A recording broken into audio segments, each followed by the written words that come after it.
hay competitividad. Perdón, esa es la última. Se habla de competitividad. Es que vamos a perder competitividad porque estamos volviendo otra vez a modelos pasados. Perdón, pero competitividad es el modelo norteamericano, que es la gráfica de abajo, donde se muestra cómo el mercado americano de industria eléctrica a consumo doméstico e industrial tiene precios estables en los últimos 20 años. ¿Por qué México no ha podido lograr esos precios estables en los últimos 20 años cuando la iniciativa privada ha tenido prácticamente el 50% de la generación de electricidad del país y ha tenido una enorme cantidad de contratos sin control, sin planeación, para autoabasto, que hoy sabemos que muchas de esas empresas de autoabasto simularon socios que en realidad son clientes a los que les venden electricidad, financiada por la Comisión Federal porque se cargan de las líneas de transmisión. Amigos y amigas, vamos a ir al foro 5 del Parlamento Abierto para la Reforma Eléctrica. Vamos a escuchar a Francisco Barnes del Castro, experto entre comillas. Este señor fue funcionario de Ernesto Zedillo, fue excomisionado de la CREC en tiempos de Felipe Calderón. Además fue exrector de la UNAM. Es el mismo que quiso privatizar la UNAM. Es el mismo que quiso imponer cuotas a los alumnos. Es el mismo que le estalló una huelga. Es el mismo que está en contra de este gobierno porque se le acabaron sus privilegios. Vamos a escuchar su ponencia, que amigos y amigas no tienen argumentos, no tienen ningún sustento. Vamos a escucharlo. Doctor, sea usted bienvenido. Tiene 10 minutos, ahí está enfrente el reloj para que se pueda ir dando idea del tiempo. Llegado el momento, le avisaré para que tenga un minuto para concluir. Y nuevamente bienvenido, doctor Francisco José Barnes de Castro. Adelante, señor. Muchísimas gracias. En primer lugar, quisiera agradecer, señor diputado Manuel Rodríguez, la invitación para participar en este foro. Y si me hacen el favor de proyectar la primera lámina, empezaré diciendo que no soy un experto ni mucho menos en sistemas eléctricos. La siguiente, por favor. Pero algo he aprendido de los expertos a lo largo de todos estos años. Algunas de las cosas que he aprendido y que considero pertinentes para nuestra discusión el día de hoy son las siguientes. No se puede improvisar. Todos los sistemas exitosos del sector eléctrico responden a un modelo y a un diseño cuidadosamente planeado y consensado. No hay modelos únicos. Los mejores expertos nacionales o extranjeros no se ponen de acuerdo entre sí ni en el diseño del modelo ni en sus reglas de operación. Y no solo por diferencias ideológicas que son naturales, sino por la misma complejidad de los sistemas eléctricos y por su rápida evolución. No hay modelos perfectos. Ninguno de los modelos existentes ha estado libre de fallas, incluso fallas catastróficas. Pero cuando se han presentado, no se tira el modelo por la borda, solo se hacen los ajustes necesarios para robustecerlo. En los modelos más exitosos de la práctica internacional coexisten dos esquemas. Un suministro de servicio público o suministro básico, como lo llama la nueva ley, y un mercado regulado en el que participa el sector privado para atender las demandas y necesidades de los grandes consumidores. En todo sistema coexisten un gran número de intereses encontrados que es necesario conciliar. Los de la hacienda pública que cuida el uso de los recursos del pueblo, los de la propia empresa encargada del suministro básico, los de los inversionistas privados, los de los grandes usuarios que son diferentes entre sí, ya que unos necesitan energía barata, otros requieren de un suministro seguro y confiable, y otros más privilegian las energías limpias el día de hoy. Y por último, pero no por ello menos importante, el de millones de usuarios que en ausencia de un regulador independiente carecen de defensa ante posibles errores e incluso abusos del suministrador básico. Para dar respuesta a estos problemas, en casi todos los sistemas modernos, además del operador del servicio básico o del servicio público, existe un árbitro regulador independiente que tiene como principal responsabilidad proteger el interés de los consumidores y conciliar el interés de los participantes. Un operador independiente responsable de despachar las centrales en el orden que más le convenga al país y de preservar la seguridad del sistema. Y un organismo responsable de hacer los planes que permitan definir lo que el país va a necesitar en el futuro y de establecer la política del exterior. Si me pasan las siguientes.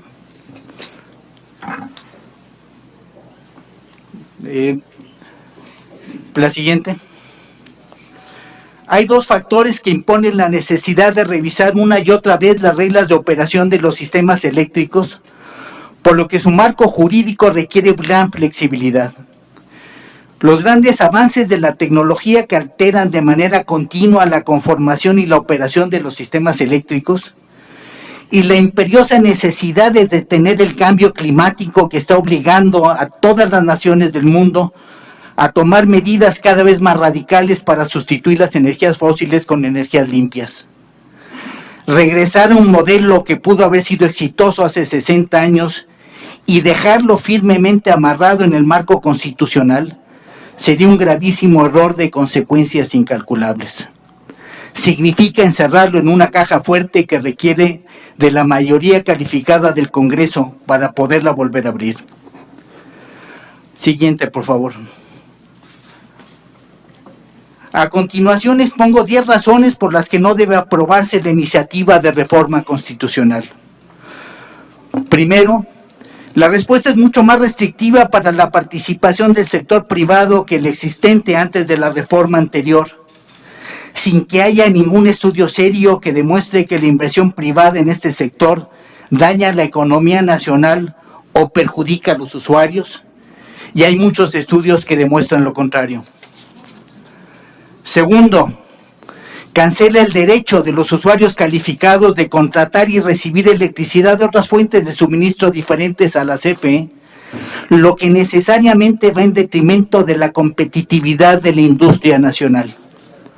Y por otra parte, México, como la gran mayoría de los países del mundo, ya decidió en su legislación anterior que es absurdo utilizar recursos públicos que son de todos los mexicanos para suministrar energía a quienes se pueden valer por sí mismos. Resulta más absurdo todavía imponer un modelo de suministro único, sufragado con recursos públicos, a quienes requieren de energía más barata, más confiable o más limpia que la que le puede proporcionar la Comisión Federal de Electricidad. Tercero, a más de 800 centrales eléctricas en operación o en construcción, se les impone un cambio radical en su modelo de negocio, lo cual es violatorio de nuestro propio marco legal y de los acuerdos internacionales suscritos por nuestro país. Cuarto, cancela todos los permisos de generación y todos los contratos celebrados por la CFE, afectando a cientos de inversionistas nacionales y extranjeros. Un gran número de las empresas afectadas recurrirán a arbitrajes internacionales, dañando nuestra reputación. Todo el esfuerzo de este gobierno y de gobiernos anteriores por atraer inversiones lo estamos tirando por la borda. Quinto, cancela sin previa resolución judicial los derechos de los socios de más de 300 centrales legadas con permiso de autoabastecimiento que la CFE afirma que son ilegítimos, pero que nunca ha podido demostrarlo ante los tribunales. Siguiente, por favor. Sexto, eleva a rango constitucional un injustificado y arbitrario límite a la participación del sector privado en generación. Y no queda claro si el límite constitucional aplica al despacho, que es horario, al mercado eléctrico, que es diario, o a la planeación del sector, que es anual. O de casualidad aplica para todos, hora, día y año. ¿Qué haremos cuando por cualquier razón la CFE no pueda cumplir con el límite establecido en la Constitución por no tener la capacidad disponible? Y esto nos ha ocurrido muchas veces en el pasado y nos va a volver a ocurrir en el futuro. ¿Violaremos la Constitución o tendremos apagones generalizados? Ninguna de las dos opciones es aceptable. Séptimo, Se modifican arbitrariamente las reglas de despacho económico basado en costos marginales con el único fin de privilegiar el despacho de las centrales de la CFE. Al anteponer en el despacho económico a centrales más viejas, menos eficientes y más contaminantes de la CFE por delante de las centrales privadas, necesariamente se van a elevar los costos para el suministro básico y se van a incrementar las emisiones contaminantes al medio ambiente. Siguiente, por favor. Diversos estudios han estimado el sobrecosto para la CFE en $3,000 millones por año. Y este sobrecosto lo pagaremos todos los mexicanos. El sobrecosto para Pemex también será considerable, ya que con las nuevas reglas de despacho que se pretende imponer, sus centrales también serán despachadas después de las centrales de la CFE. Las modernas centrales de cogeneración eficiente tendrán que ser despachadas después de las centrales más viejas e ineficientes de la CFE.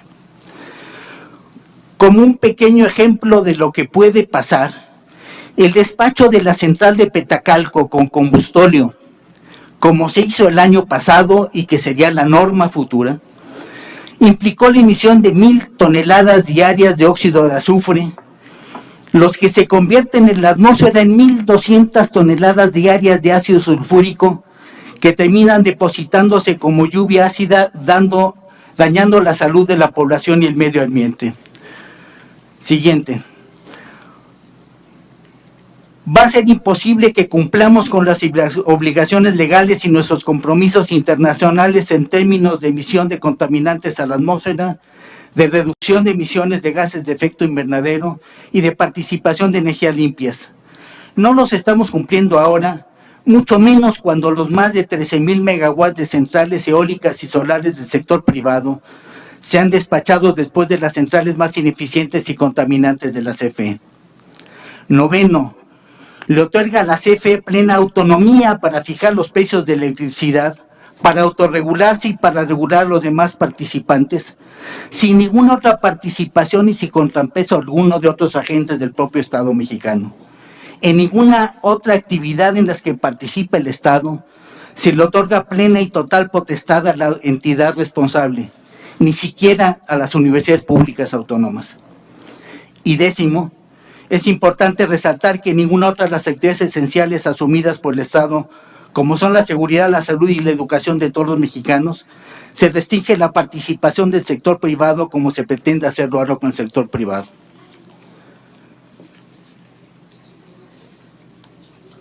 Y me salto la propuesta de 10 propuestas concretas para atender la demanda de fortalecimiento de nuestra demanda pública que no requieren modificaciones al marco constitucional, sino únicamente a la ley de la industria eléctrica, y se las dejo para los señores legisladores.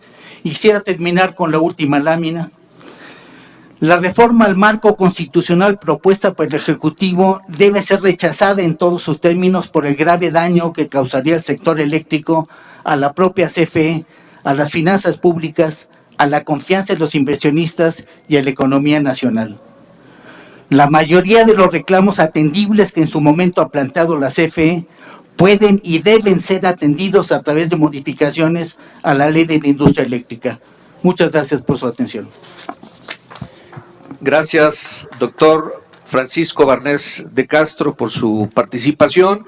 Le comento que las 10 propuestas que nos hace van a estar dentro del anexo del dictamen que vamos a formular las Comisiones Unidas de Puntos Constitucionales y de Energía, y que serán revisadas, analizadas, y esta presentación que nos acaba de hacer circulará con todos los integrantes de las diversas comisiones, de las 3 comisiones que participan en este proceso, y lo mismo aplica para todos los ponentes, para que tengan la tranquilidad en caso de que el tiempo de 10 minutos les exceda a lo que querían plantear. Bueno, su propuesta por escrito queda integrada y será analizada.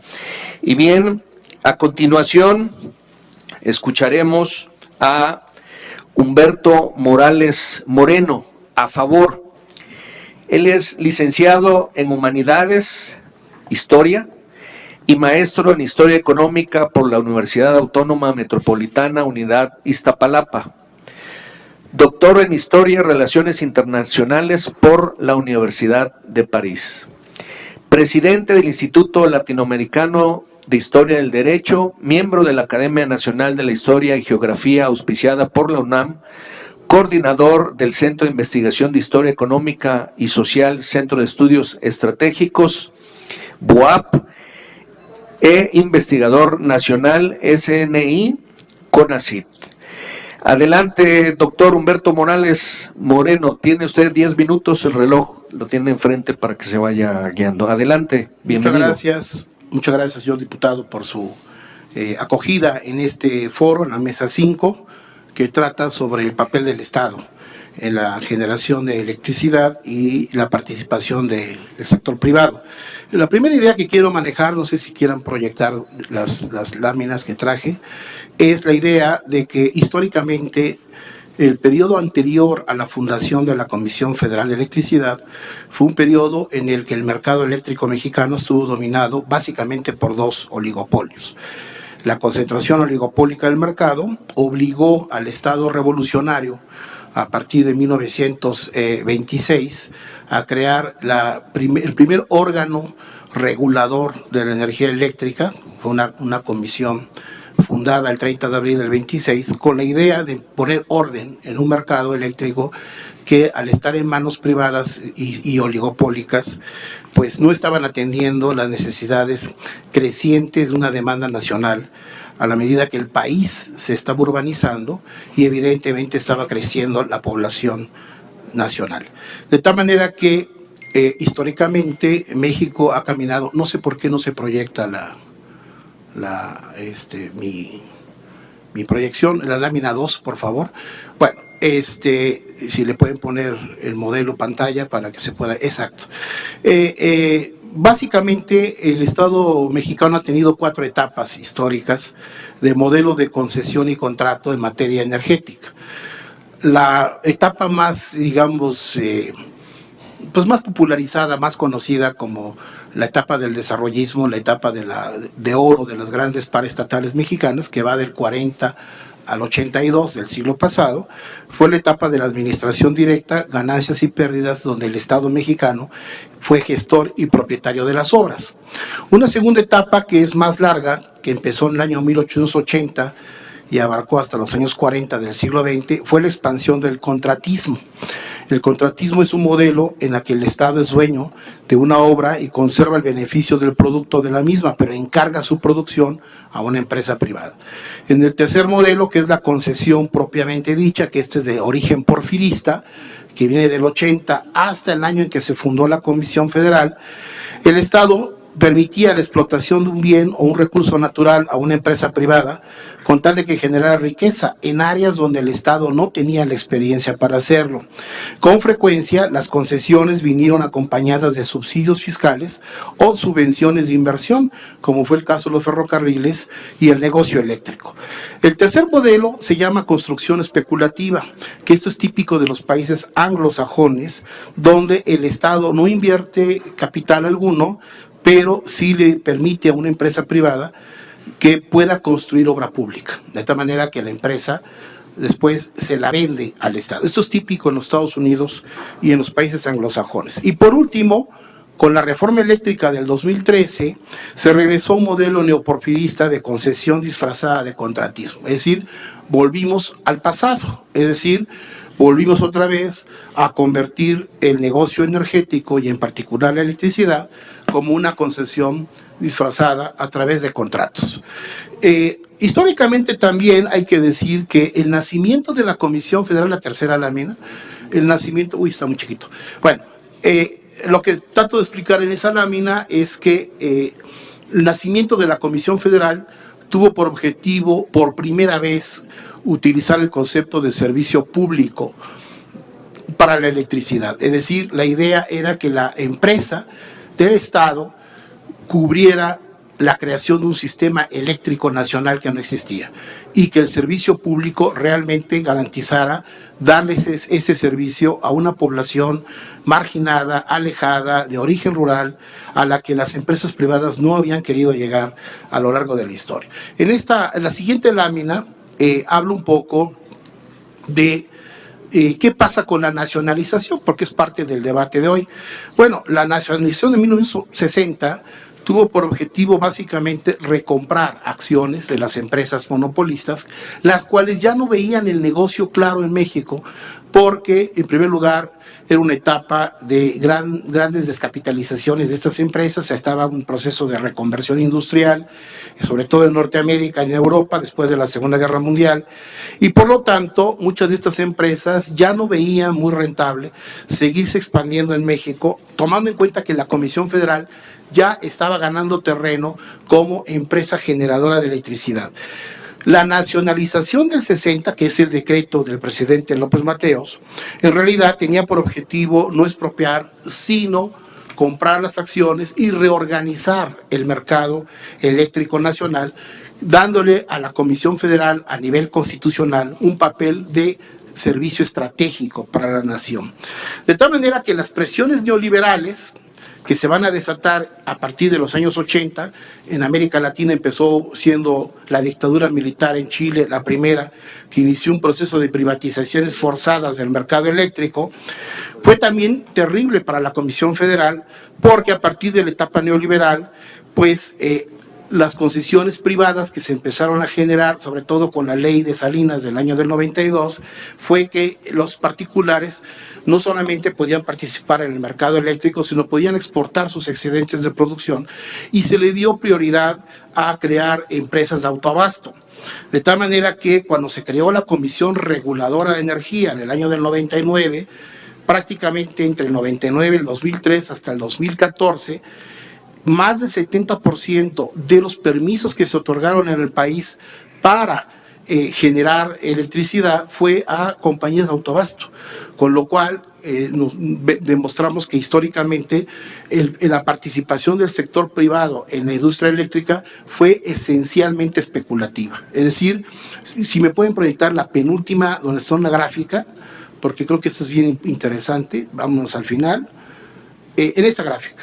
Lo que tenemos en esta gráfica es, en estas dos gráficas, es un poco desmitificar esta idea de que se está volviendo al pasado con la propuesta de reforma y que además México está perdiendo competitividad por volver a crear aparentemente un monopolio público. Pero lo que se está demostrando en estas gráficas es que, curiosamente, desde la reforma del 2014, los precios de la electricidad para uso industrial y para uso doméstico no descendieron, siguieron subiendo.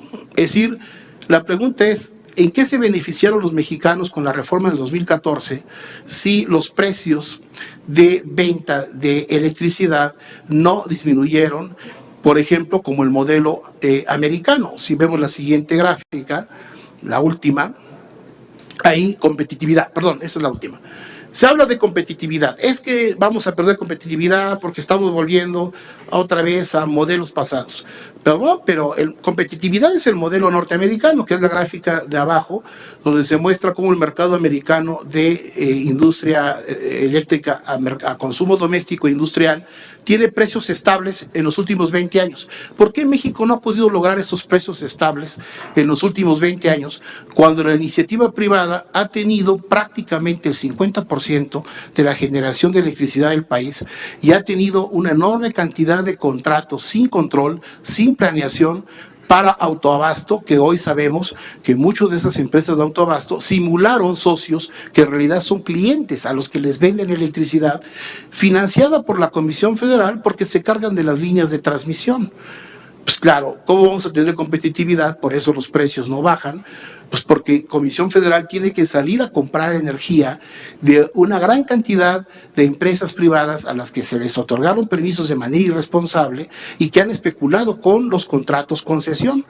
Entonces, por esa razón, me parece que, históricamente hablando, no se trata de regresar al pasado, se trata de reordenar el mercado eléctrico nacional, poner orden, no se trata de excluir a la iniciativa privada ni a los inversionistas privados del mercado, se trata simplemente de poner orden en el mercado eléctrico y entender que el despacho, el mejor despacho, es el que se calcula sobre los costos totales y no sobre los costos marginales, porque de esa manera vamos a saber realmente quiénes son competitivos en el mercado con respecto a la Comisión Federal y no tener estas gráficas que evidentemente muestran una terrible distorsión del mercado, creado por monopolios, pero los monopolios no son la Comisión Federal, son BlackRock y las 8 o 10 compañías que tiene detrás que controlan el mercado privado de electricidad mexicano. Son monopolios privados los que controlan esta supuesta competencia. Muchas gracias.